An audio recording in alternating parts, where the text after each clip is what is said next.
Hey, salut à toi. J'espère que tu vas bien. Moi de mon côté, ça roule. Enfin du moins, ça peut aller on va dire parce que je suis un peu explosé. Car si tu as suivi les précédentes vidéos, tu sais que j'ai couvert un festival vendredi soir et samedi soir. Et là, si tu veux, je suis un peu explosé. J'ai mal au casque parce qu'en fait, si tu veux, pour les photos, j'étais souvent près des enceintes et je peux te dire que il y avait quand même une sacrée bonne puissance, quoi. Du coup, j'ai un peu la tête comme une pastèque. Je suis un peu dézingué, quoi.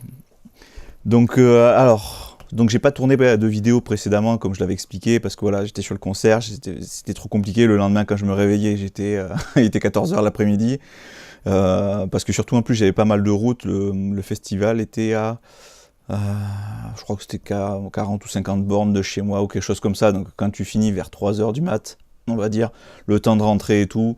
Parce que ce qu'il faut savoir, c'est que pendant ce festival, il y avait des concerts, et une fois que les concerts étaient finis, en fait, il y avait un DJ, et il mettait la musique. Moi, j'ai fait que les concerts, dès qu'il y a le DJ, moi, ça m'intéressait pas, j'ai taillé la route, quoi. Donc le vendredi soir, ça s'est super bien passé, bonne ambiance, etc., quoi. Le samedi, c'était un petit peu moins bien, parce qu'on a eu des petits soucis de pluie. D'ailleurs, je vais vous raconter une petite anecdote, quoi, qui est assez rigolote, parce que justement, comme il a plu, ben, moi j'ai continué quand même à faire des photos, et du coup j'ai pu tester justement l'étanchéité du 6D et du 70-200 de chez Tamron, qui a parfaitement tenu le coup. Je vous en parlerai un petit peu plus au cours d'une prochaine vidéo sur la tropicalisation, etc. Mais voilà, il pleuvait, c'est-à-dire mon sac était trempe d'ailleurs. Moi j'étais là avec mon appareil, tranquillou, les gens, bon t'avais une partie des gens du concert qui se sont barrés justement, qui se mettaient un peu à l'abri.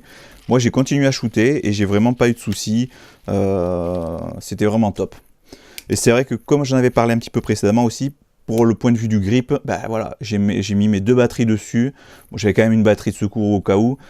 J'ai fait tranquillement toutes mes photos et j'avais largement de quoi. C'est simple, il me restait les 3/4. En autonomie, il me restait à peu près les 3/4.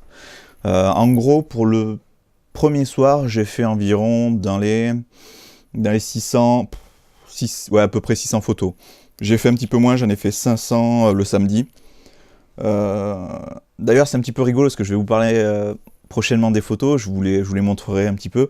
Ce qui était assez rigolo, c'est qu'au point de vue de l'éclairage, enfin c'était rigolo façon de parler, quoi, il était, alors c'est pas qu'il était pourri, mais c'est vrai que c'était pas ce qu'il y avait de mieux, quoi. Donc du coup, j'ai des photos, et j'en ai quelques-unes même qui sont faites à 25 000 ISO. Je suis à 1/160e de seconde, je suis à 2.8 et je suis à 25 000 ISO. Donc je vous raconte pas le truc. D'ailleurs, je vais vous montrer un petit peu le résultat, ça va être assez intéressant, quoi. Donc là, hier soir, quand je suis rentré, je me suis pas couché directement. J'ai commencé à faire un premier tri de la première journée, quoi.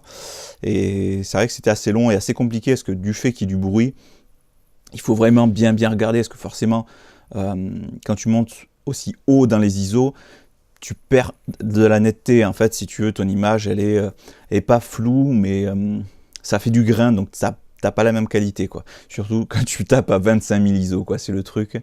Au début, je me suis dit, bon, 6400, ça devrait le faire. Et puis non, en fait, sur pas mal de photos, je suis à 10 000 ISO, etc. Alors, je vais en parler aussi vraiment prochainement. Je vais faire vraiment une vidéo dédiée sur vraiment comment j'ai pris les photos. Pour être honnête, j'ai testé un peu tout. J'ai testé le mode priorité à l'ouverture dans certaines situations. Et quand j'ai vu que ça partait trop en cacahuète, je suis parti en mode priorité à vitesse. Et je vais vous expliquer un petit peu comment j'ai procédé pour arriver à limiter la casse, parce que le problème c'est qu'automatiquement quand on a priorité ouverture, si on veut du 2.8, on monte vachement haut dans les ISO, et c'est un peu pareil quand on est en mode priorité à l'ouverture, à la vitesse, pardon. On essaye d'imposer une certaine vitesse pour pas qu'on soit trop pas trop just, parce que les gens, si tu veux, quand ils sont sur scène, alors t'en avais certains, ils sautaient comme des dingues. Alors, il y avait un groupe, c'est pas métal, mais métal rap. C'était un groupe d'ailleurs qui chantait en français et qui chantait aussi en grec. C'est assez intéressant parce que les mecs ils bougeaient vachement. Donc là, il fallait vraiment être super actif. Il fallait un autofocus ultra rapide. Et puis surtout, le problème qui se passait, c'est comme ils bougeaient vite, les temps de pause qu'on avait, moi j'étais souvent quand j'arrivais à y être, sur du 1/160e de seconde. Donc c'est quand même vachement compliqué, quoi. Et tu verras un petit peu le résultat, quoi. Bon, voilà, je te raconterai un petit peu plus en détail la suite. Là, je suis vraiment explosé. C'était vraiment une vidéo pour raconter un peu vite fait ce qui s'était passé au cours du concert.